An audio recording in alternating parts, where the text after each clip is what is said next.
नमस्कार, मी शामराव मोकाशी. हा व्हिडिओ प्रत्येकानं पूर्ण ऐका आणि एकमेकाला मात्र शेअर करत जावा की जेणेकरून कायदा लोकांना कळायला पाहिजे.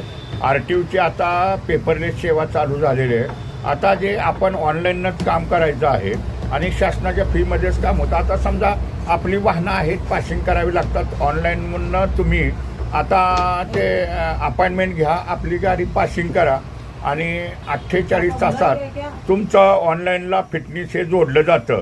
आणि आता तुम्ही मग फिटनेस ऑनलाईनच काढून घ्यायचं आहे. आता RTOला काय फिटनेस वगैरे काय घेण्याची आवश्यकता नाही आणि फिटनेस ऑनलाईननं मिळतं.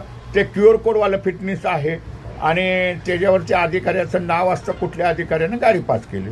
आता RTOवाल्याची जबाबदारी आहे की वाहन पास केल्यानंतर 48 तासात त्या वाहनाचं फिटनेस ऑनलाईनला जोडायचं आहे. पण जर त्या अधिकाऱ्यानं जोडलं नाही तर आपणाला सुद्धा त्या पद्धतीनं हक्क आहे की आपण पासिंगला ज्या टायमाला जातो त्यावेळेला त्या अधिकाऱ्याच्या खिशाला नेमप्लेट असते, ते बघायचं आणि मग तुम्ही 48 तासात जर नाही आलं, 50 तासात जर तुमचं जोडलं नाही किंवा 72 तासात जोडलं नाही तर मात्र तुम्ही मुख्यमंत्री, उपमुख्यमंत्री, परिवहन मंत्री, परिवहन सचिव, आयुक्त यांना तुम्ही मेल करायचे आहे. मेलद्वारे तुमच्या मोबाईलवरनं तक्रार करायची आहे.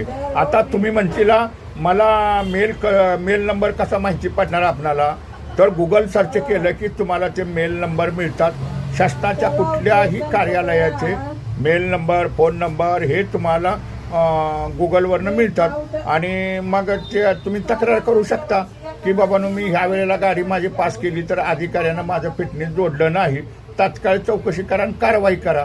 आणि आता कोणी फिटनेस वगैरे काय RTOला मागायचं नाही. ऑनलाईन फिटनेस आहे हे QR कोडवालं. धन्यवाद. व्हिडिओ जास्तीत जास्त शेअर करा. ओके, धन्यवाद.